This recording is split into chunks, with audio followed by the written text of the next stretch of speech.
votre façon de voir les choses lorsqu'elles se passent en Afrique. Quand il y a des irrégularités aux élections américaines, on ne parle pas de compromis à l'américaine. Lorsqu'en France, il y a plusieurs années maintenant, lors des années Chirac, il y a eu un scandale sur des électeurs décédés qu'on a fait voter, on ne parlait pas de compromis à la française. Je crois qu'il doit y avoir du respect dans la considération que nous avons les uns envers les autres. Nous n'avons aucunement l'intention de galvauder l'opinion de nos électeurs. Le processus électoral est entamé.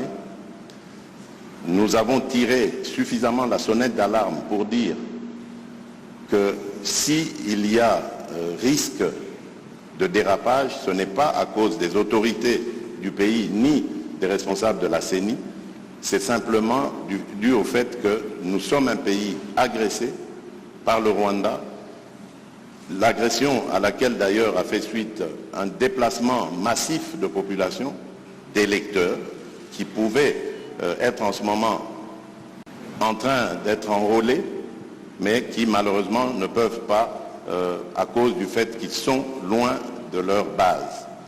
Et à cause de cela, nous risquons de prendre du retard dans l'enrôlement. Et s'il y a retard dans l'enrôlement, il y aura retard dans le vote de la loi sur la répartition des sièges, parce que c'est très important, c'est en juin qu'elle doit intervenir, pour que nous puissions ensuite aller sur un processus électoral crédible.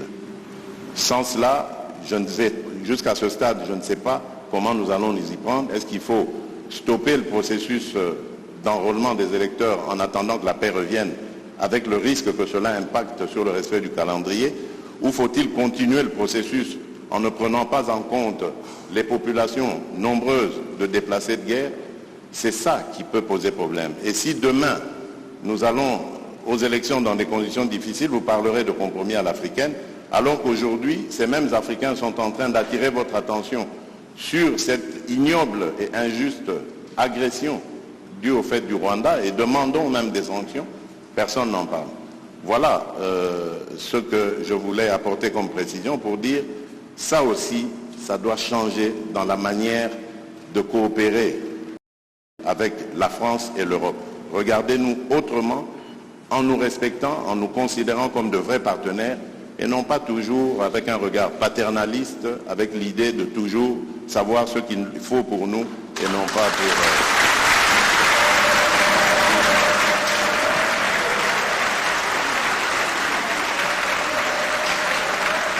Voilà, merci.